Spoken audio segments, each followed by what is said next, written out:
Essentially, the way that I think about machine learning is that it's software. At the end of the day, it's software that learns by example. You've got your training data, it learns things from that training data, and then it gives an output. So it's recognizing really complex patterns across potentially thousands of variables and the mathematical relations among those variables. So one thing that to note here is that since it's recognizing phenomenally complex mathematical patterns, often it's recognizing mathematical patterns that are simply too complex for you and I to understand.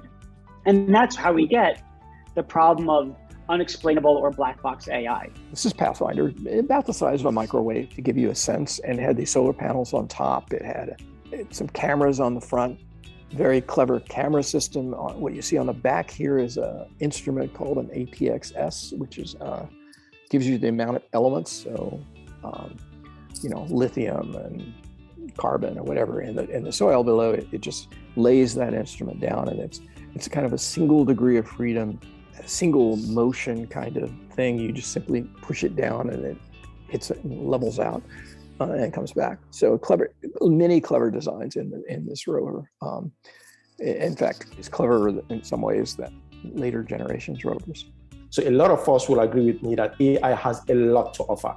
But what is quite surprising is that a lot of people don't agree what AI actually is. So to help us understand, I've introduced this framework, which consists of the main components of AI. At the center here, you have three ways in which machines can actually learn, which is the supervised, the unsupervised, and the reinforcement learning. Now you will see that the cycle says deep learning, right? Now, of course, that's where there's been a lot of recent excitement, particularly with regards to robotics, image processing, image recognition and all that.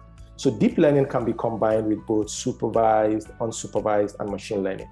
One thing we know about the neocortex is that it's constantly making predictions, and it's always going to predict how you're going to feel, how you're going to hear, and how you're going to see.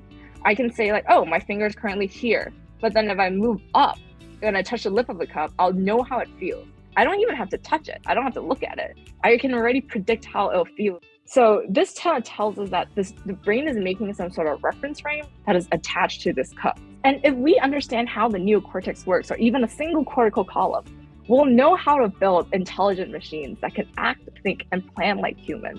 So then we use that data to train a neural network that could then predict from a given image, what is the next image?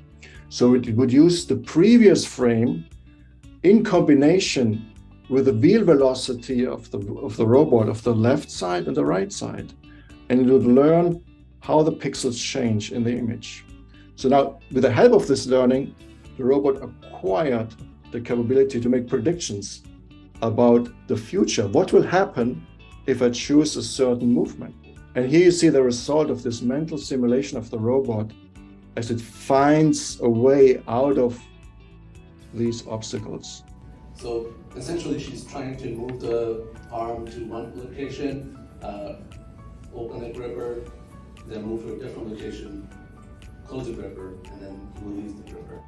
And when she launches it, you see the robot is actually moving according to her blocking commands. RETA stands for Robotics Educational Teaching Agent.